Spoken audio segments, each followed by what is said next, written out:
So, hello everyone. In last lecture, we were discussing about numismatic art of India. Basically, coins के बारे में हमने discuss किया था. हमने देखा था कि एंशियंट हिस्ट्री के कॉइन्स के बारे में देखा था. आज के लेक्चर में हम मिडावल हिस्ट्री के कॉइन सिस्टम के बारे में देखेंगे.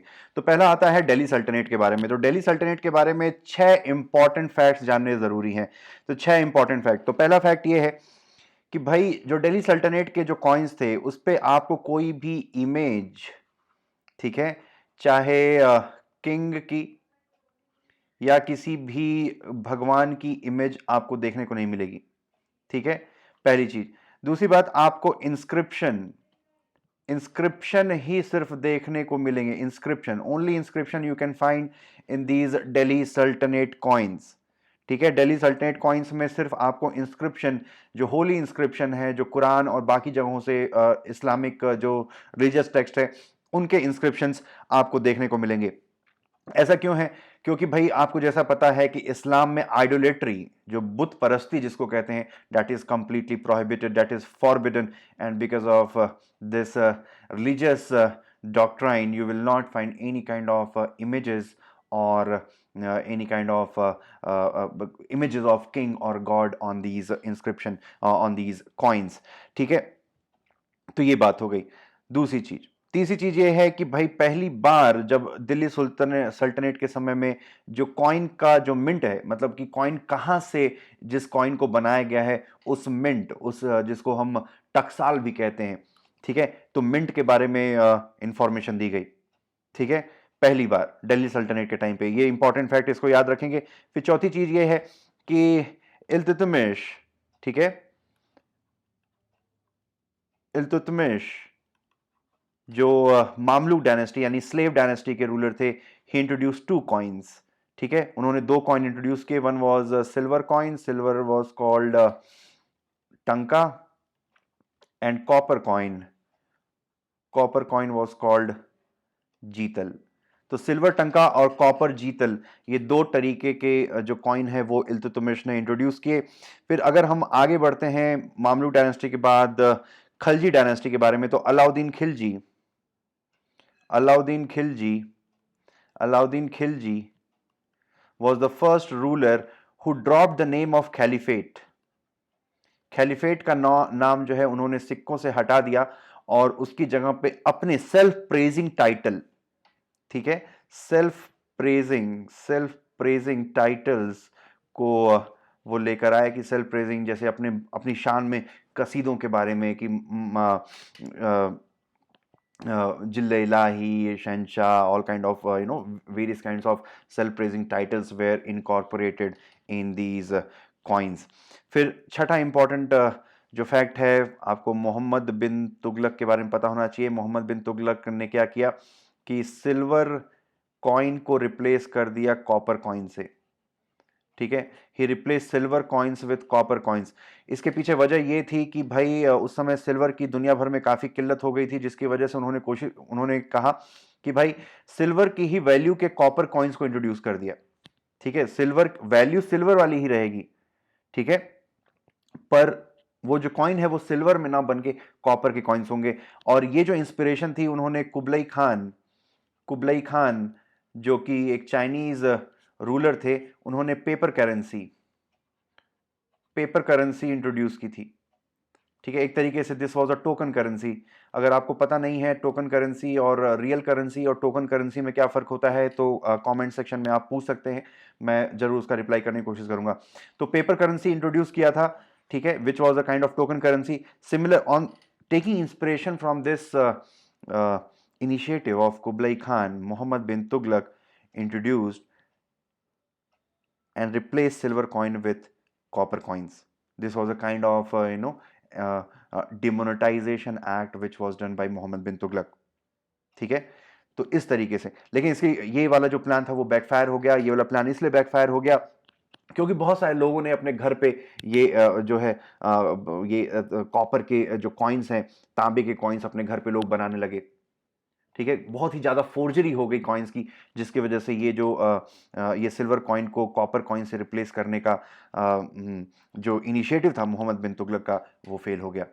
ठीक है, तो क्विक रिकैप देख लेते हैं। तो इमेजेस दिल्ली सल्तनत के कॉइन्स पे आपको भगवान या किसी भी राजा की मूर्तियां या इमेजेस देखने को नहीं मिलेंगी। फिर इंस्क्रिप्शन आपको देखने को मिलेंगे। फिर उसके अलावा जो पहली बार जो है मिंट का नाम, यानी जहां से ये सिक्का बनाया गया है उस मिंट का नाम यूज होने लगा। फिर इल्तुतमिश ने सिल्वर कॉइन्स इंट्रोड्यूस किए जिसका नाम था टंका। फिर कॉपर कॉइन इंट्रोड्यूस किए जिसका नाम था जीतल। फिर अलाउद्दीन खिलजी ने क्या किया, खलीफेट का नाम हटा के अपने लिए सेल्फ प्रेजिंग टाइटल्स को यूज करने लगे, क्योंकि अलाउद्दीन खिलजी के बारे में ऐसा कहा जाता है कि वो एक तरीके से सेकुलर इंस्टीट्यूशन क्रिएट करना चाहते थे। वो रिलीजन और स्टेट के बीच में डिफरेंस क्रिएट करना चाहते थे। वो उलेमास की पावर को कंट्रोल करना चाहते थे। फिर दूसरी बात है कि मोहम्मद बिन तुगलक ने सिल्वर टंका को रिप्लेस कर दिया कॉपर टंका से। ठीक है, चलिए अब आते हैं मुगल सल्तनत की तरफ। मुगल सल्तनत की तरफ अगर हम ध्यान दें तो मुगल सल्तनत के समय में वह यूं कि भाई यहां पर भी आपको इमेजेस नहीं देखने को मिलेंगी। ठीक है, इमेजेस आपको देखने को नहीं मिलेगी मुगल सल्तनत के कॉइन्स में भी। सेम प्रिंसिपल, क्योंकि idolatry was prohibited in Islamic faith. Images नहीं देखने को मिलेंगी, चाहे भगवान की इमेजेस नहीं देखने को मिलेंगी या किंग की भी इमेजेस देखने को नहीं मिलेगी मुगल सल्तनत के कॉइन में। ठीक है, फिर उसके बाद जो दूसरी इंपॉर्टेंट बात जानने की जरूरत है कि अकबर रिप्लेस्ड सिल्वर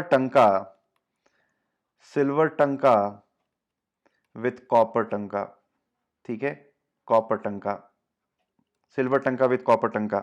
फिर तीसरी चीज यह है कि अकबर ने दो इंपॉर्टेंट कॉइन्स इंट्रोड्यूस किए। पहला कॉइन था जिसका नाम था, सबसे बड़ा कॉइन, शहन शाह कॉइन, जो कि एक गोल्ड कॉइन था। फिर इलाही कॉइन इंट्रोड्यूस किया अकबर ने। उन्होंने, जैसा कि पता है कि दीन इलाही करके एक नया रिलीजन बनाया था, एक नया फेथ बनाया था, तो उस फेथ को प्रमोट करने के लिए इलाही कॉइन्स जो है गोल्ड कॉइन्स इंट्रोड्यूस किए अकबर ने। ठीक है, फिर एक जो इंपॉर्टेंट चेंज आता है वो आता है जहांगीर के टाइम पे। ये जो इमेजेस आप देख रहे हैं इस जो स्लाइड पे, ये जॉडियक साइंस है, राशिफल की साइंस है। तो जॉडियक साइंस, ठीक है, zodiac science for the first time on the coins way introduce by Jahangir. ठीक है, फिर फिफ्थ ये है कि औरंगजेब के समय में एक और चेंज आया। औरंगजेब ने क्या किया कि भाई जो इन सिक्कों के ऊपर कलमा होता था, जो होली स्क्रिप्चर्स, होली इंस्क्रिप्शंस होते थे, उसको हटा दिया, क्योंकि औरंगजेब एक ऑर्थोडॉक्स मुस्लिम था। उसका मानना था कि ये जो सिक्के हैं वो कई बार मिसहैंडल भी होते हैं। ठीक है, कई बार पैरों के नीचे आते हैं या कई बार उनको सही तरीके से ट्रीटमेंट नहीं होता है। तो अगर रिलीजियस इंस्क्रिप्शन इस पे रहेंगे तो एक तरीके से धर्म की तौहीन होगी। ठीक है, फिर एक और कॉइन का नाम सुनने में आता है मुगल सल्तनत के समय में, जिसका नाम था निसार। निसार का मतलब होता है न्यौछावर होना। ठीक है, निसार का मतलब होता है न्यौछावर होना। तो बेसिकली ये निसार वो कॉइन्स थे जो बहुत ही लो वैल्यू के कॉइन्स थे, जिसका इस्तेमाल कई बार राजा जो है प्रजा के ऊपर छिड़कने के लिए, ठीक है, न्यौछावर करने के लिए यूज करता था। जैसे आपने देखा, अगर राजा आ रहा है तो प्रजा इंतजार कर रही है, तो राजा अपने शाही किले से या अपने राजमहल से उन सिक्कों को जनता के ऊपर स्कैटर करने का काम होता है। जैसे कि आजकल हम शादियों में भी देखते हैं, एक एक दो दो रुपए और पाँच पाँच रुपए के सिक्के अक्सर शादियों में लोग लुटाते हैं। अभी रिसेंटली एक गुजरात से न्यूज़ आई थी, जो कि कोई ग्राम पंचायत था, उस ग्राम पंचायत का जो सरपंच था उसने काफ़ी ज़्यादा पैसे अपने घर से लुटाए थे अपने भतीजे की शादी में। तो ऐसे कॉइन्स को जिसका इस्तेमाल जनता में बिखेरने के लिए, न्यौछावर करने के लिए यूज़ होता था, उसको कहते हैं निसार कॉइन्स।